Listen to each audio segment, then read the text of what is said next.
Welcome to Life in Times of Cotto. I am your host, Jay Cotto, and today's discussion, I do want to discuss two pieces of advice that were given to me in life that I hold to currently. One of them was given to me by my uncle when I was very young, and I hold on to that.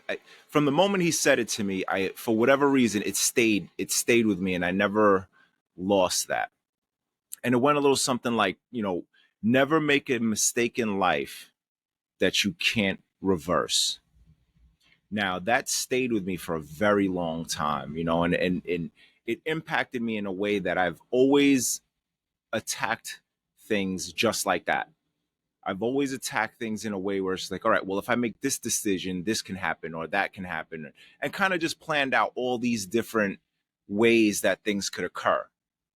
And being prepared for most outcomes. You cannot prepare for everything. And that's something that I understand. And I think that's something that we all understand. But to be prepared for a form of what you think your outcome might be. So that's something that I carried with me for a very long time. And, it stayed with me to a point where even at work, the way I raise my children, the way I make decisions in my marriage, when I was growing up, I tried to make sure that there were things that I didn't do that I can't reverse. Now don't get me wrong. There's things that I've done that, I regret immensely and I still do till this day. But for the most part, I've always walked away from something being what it was, and something that I'm able to either, fix or make amends. And that to me was one of the biggest pieces of advice that I was given in life that holds true to anything.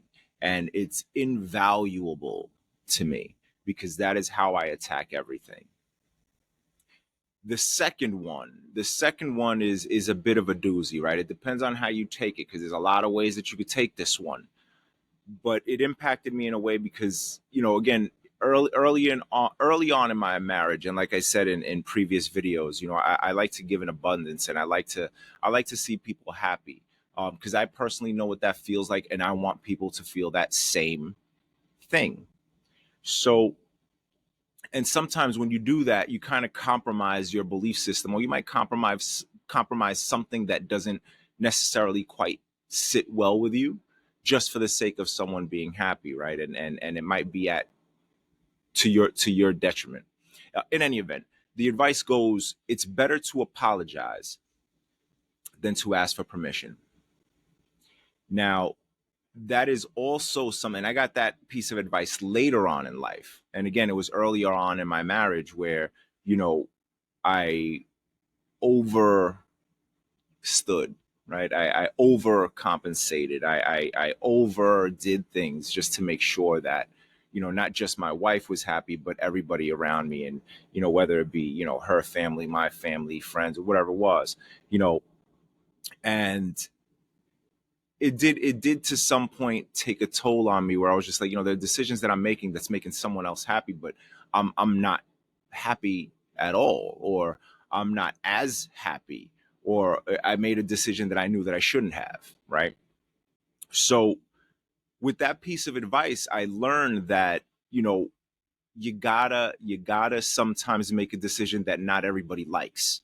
And I would rather apologize and say I'm sorry than to ask you for permission to make a decision that I know to be right, or I know to be the betterment of a certain situation that's transpiring or may transpire, right? Asking for permission, and again, it depends on how you take this, because a lot of people could take this a different way. I'm pretty sure if anybody wants to comment on this, I could take some heat somewhere, because again, a marriage is comprised of two people, and yes, you have to meet in the middle, and yes, there are certain things that, you may have to not necessarily ask for permission, but you do want the go ahead, or you do want the confirmation. You know what I'm saying? So I do understand that, and that's not to take away someone's ability to make decisions in a relationship. But what it is that I learned that sometimes there are things that you need to decide, or things that you need to do that, you know, most people may not like. And that might mean having to apologize to make the decision that you made. And that might mean other people not being happy. And you have to live, you know, you do have to live with that. You do have to accept that, right? You can't make people happy at all times, because again, when doing that, sometimes it's to your own detriment. So those are the two pieces of advice that I've gotten in life that, you know, I still carry till this day. I would love for you guys to put something down in the comments and let me know what kind of piece of advice that you've gotten in your life that you hold on to that impacts you right now, or something that impacted you at that moment. Anyway, do what you do it well, do it the best way you know how. Jay Cotto, I am out. Peace.